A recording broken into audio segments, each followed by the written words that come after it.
What's up there, folks? Hello there, dear reader. This is the Right Mindfulness podcast you've come to know and love. On Necessity series. Not worried about whether or not it's good. Only worried about whether or not it's necessary. So I am just in a bright, sunny, blue sky, cirrus clouds day here in West Central Alabama, Tuscaloosa, Alabama, to be exact, where I went to graduate school and had some of the most essential experiences of my nascent creative life back in the 1990s and early 2000s. And I had lunch with the inimitable Michael Martone, fiction writer of great renown and teacher, an oracle, really. Man, my head's still spinning from it. He's a great guy, and you can hear the train in the background. That's fine. That's actually an echo because I lived when I was in grad school. I lived literally 15 feet from the train tracks in a rat-infested hovel, as any good self-respecting grad student would do. So that's that haunting sound of the train is fitting. At any rate, just sat down with Martone, and he's a great raconteur and a great teacher, and is always teaching and always thinking about creativity and engaging the creative spirit.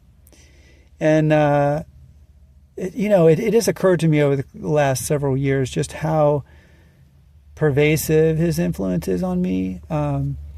And I was thinking this morning about, like, there's father energy going today. There's father energy. Like, I think of if you've seen anything on my website or whatever recently, you see how much father energy is important to me, and my role as a father is how that normally manifests itself. But this morning, it was very clear to me that I was engaging and agitating and moving towards father energy coming in the person of Michael. And it's really interesting to think in those terms of allowing yourself to be guided and taught and mentored by, someone like that. So I was very grateful for that even before the conversation started with him. But I was just reminded all throughout lunch as we ate our vegan chili at Druid City Brewing. It just was always prevalent throughout the conversation how pervasive his influence is on me as a teacher, as a writer, as a thinker about creativity, etc. And I did want to share. I want to get this down mostly for myself. This distinction that he made. He was talking about Apollo versus Hermes in Greek myth, obviously, but there's an Apollonian notion of creativity, and that is that Apollo was the most beautiful god, the best poet, the best lute player, lyre player, whatever. And Hermes was the messenger, the trickster, and always sort of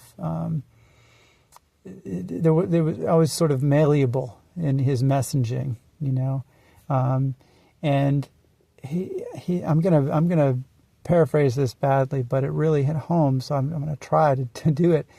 Like, the thing about Hermes is that, or the Hermetic approach to creativity is that it's all about curiosity, and it's all about engaging the moment and adjusting to it, and you're always sort of moving the boundaries of what creativity is, and you're moving the boundaries in order to accommodate the circumstances that you encounter.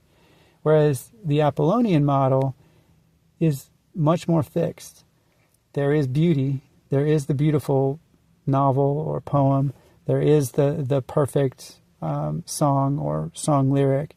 And that's what you're judged against, right?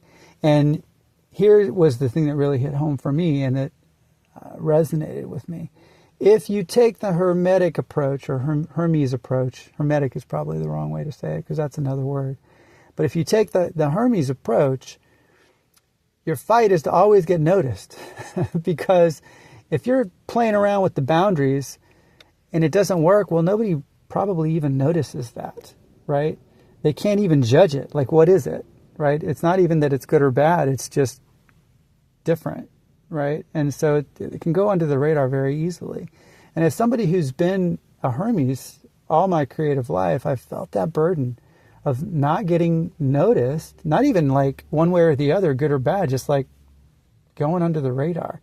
And there's a lot of pressure that I put on myself, and that maybe you, dear listener, put on yourself to get a good or bad when nobody's noticing, and it feels bad, you know. And it's very helpful to think, I'm maybe not an Apollonian, you know.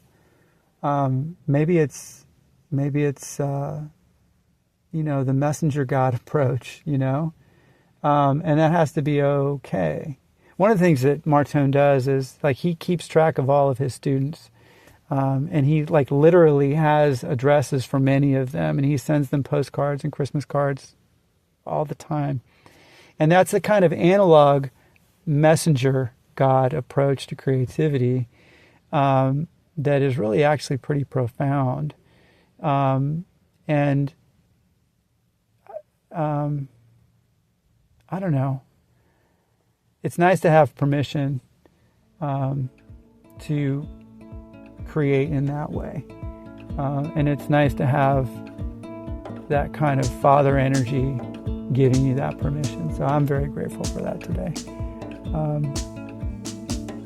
And I'm grateful for you, dear listener. I hope that message hits you in a way that you can notice.